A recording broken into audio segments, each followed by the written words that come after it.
নমস্কার, রান্নাঘরের রাজশ্রীতে আপনাদের সকলকে স্বাগত জানাই। আজ আমি আপনাদেরকে বানিয়ে দেখাবো পমফ্রেট মশালা। তাহলে এবার শুরু করছি।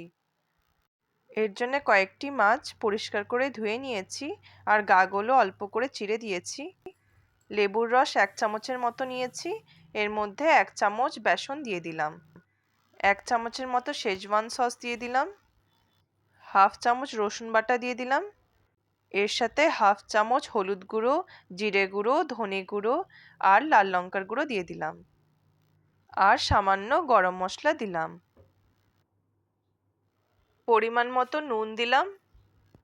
অল্প অল্প জল দিয়ে ব্যাটারটা তৈরি করে নিচ্ছি।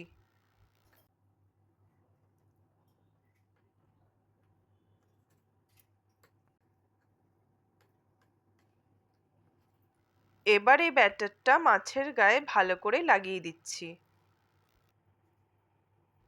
এবার তাওয়া গরম করে 1 চামচের মতো বাটার আর 2 চামচের মতো সাদা তেল দিয়ে দিলাম। বাটার আর তেলটা তাওয়াতে ভালো করে লাগিয়ে দিলাম।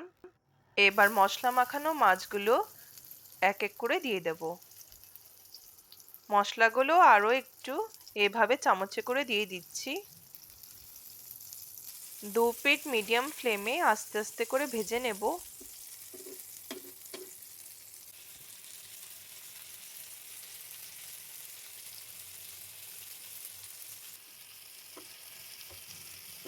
হয়ে গেছে, এবার তুলে নিলাম। এভাবে বাকি মাছগুলো ভেজে নিচ্ছি।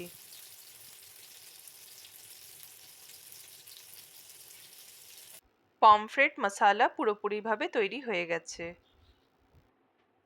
আমার এই রেসিপিটি যদি আপনাদের ভালো লেগে থাকে তাহলে প্লিজ লাইক আর সাবস্ক্রাইব করে দিয়েন।